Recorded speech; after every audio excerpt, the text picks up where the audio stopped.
I caught my brother browsing some weird website one night. It had pictures of guns and illegal drugs. He and I are really close, so we don't usually hide things from each other. So when I questioned him, he straight up told me he was buying weed on a website called Mr. Nice Guy Market. I told him that's illegal and that he would obviously get caught. Then he went on about telling me that he's safe and anonymous on the deep web.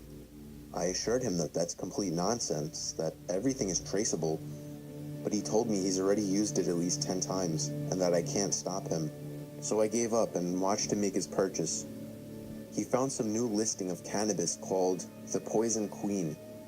It had one review which rated it positively.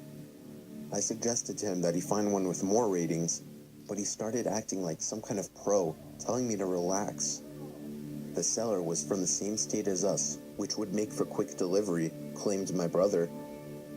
He did his thing. He used some kind of weird program to encrypt his message to the seller, which included his name, our address, and other info. I reminded him it was a mistake, but he told me everything is fine. About a week later, my brother started getting concerned that he got scammed because there was never any word from the seller. Coincidentally, on that same night, we got a heavy knock at the door. I got nervous that it was the police and that they caught on to my brother's illegal drug purchase, but it turned out to be much worse than just the police.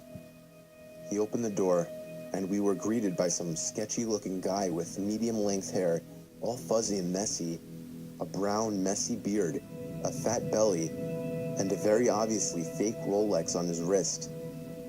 He then said my brother's name, and I saw my brother step back a bit. The guy asked my brother if he was the one who bought the weed.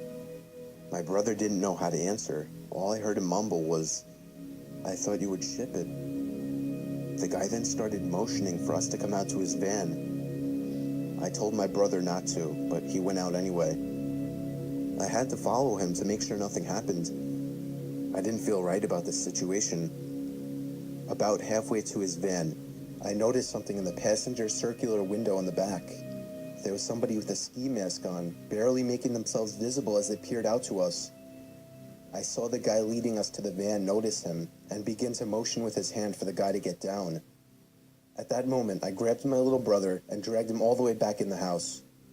I didn't realize until it was almost too late that the guy was chasing me. I was able to shut the door and lock it.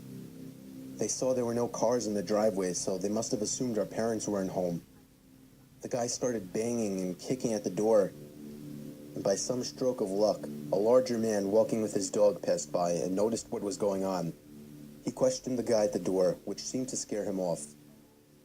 We watched as the van drove down the road out of sight.